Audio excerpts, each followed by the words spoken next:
on Radio Tyneside, where we're proud to be local. And talking about local, we've got two local lads who have released a single, all to do with helping a charity, which is based, again, here in the Northeast. I'll be chatting to the artists playing on this single, Where Hope Begins. That's Peter and Paul, and also Daria from the charity Shine, which it's helping. But first, let's have a listen to the single.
Where Hope Begins, performed by Peter and Paul, a single released to raise funds for the Shine charity. Now, I'm pleased to say both Peter and Paul are with us today, and we'll chat to the lads soon. But first, let's find out more about Shine with Daria Ansari Said, who is a marketing officer for the Cumbria, Northumberland and Tyne and Wear NHS Foundation Trust. Hi, Daria. So could you tell us a bit about the charity and how it helps people? Yeah, so Shine helps support patient wellbeing, the patients that are receiving care in our trust, by providing items of comfort and therapeutic activities that make a big difference to their stay. Shine stands for support, hope, inspire, nurture and empower, and that's what we hope to do for our patients. Shine has supported everything from horse riding outings to gardening tools, summer activities for young people, and even Christmas decorations for our wards. The funding that we receive doesn't replace the money that we use to fund care. Instead, it helps to provide the little extras that make a big difference to patients. And we've had some great feedback saying what a difference Shine has made to their stay. What a brilliant charity, isn't it? There's so much. And of course, you need to raise funds in order to do that great work. And that's a good point to bring in Peter and Paul. Hi, Peter and Paul. How are you doing? Hi, Tony. Hi, I'm doing well, yeah, thank you. Great. So we listened to the single just there, and I think it's such a. I'm going to sound like my mum and dad. It was such a catchy tune, but it really is, isn't it? And so, how did that come about? So really, what happened was during COVID, we had the lockdown. Everybody went into hiding. I mean, for myself personally, I was in a band that toured a lot, and that all came to a stop. So we didn't have much going on. And Peter's always been a fond music fan, and he's always wrote songs and lyrics and stuff. So, and we've been long-term friends for about 10 years now. Yeah. And we sat socially distanced in our chapel, our local chapel. Of all places. Yeah. And we just kind of worked on some stuff. And this song sort of came about. And we just realised immediately that it was different.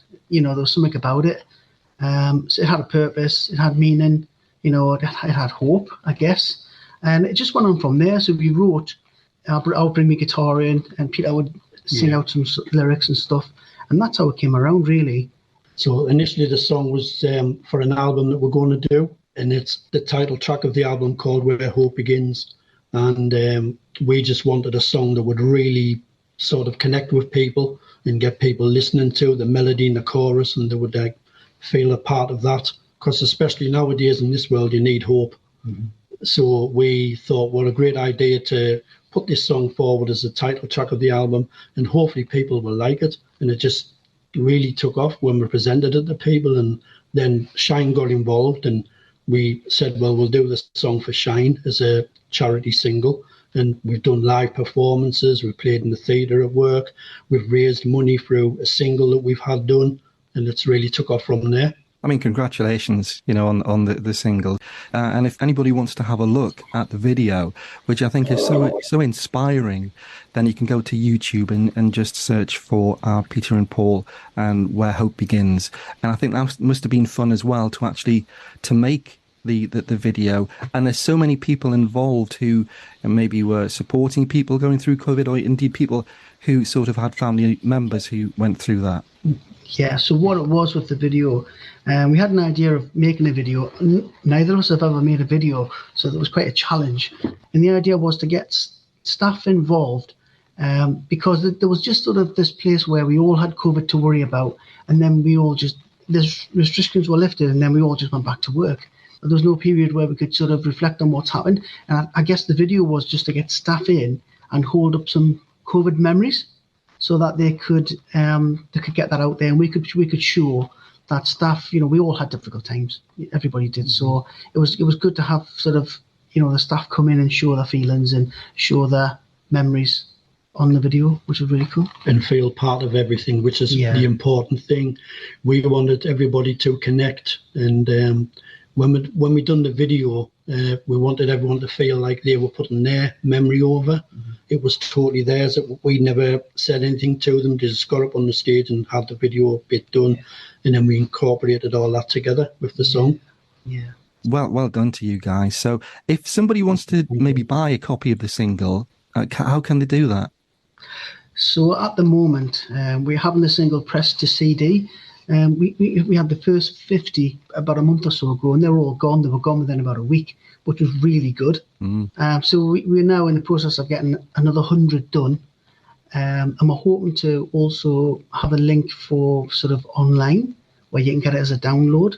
But I think Shane maybe tell you a bit more about that.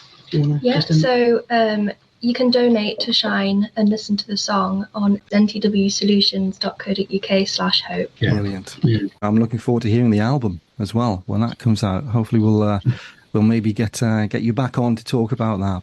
And thanks for joining me today. All right. Thank you very much, Tony.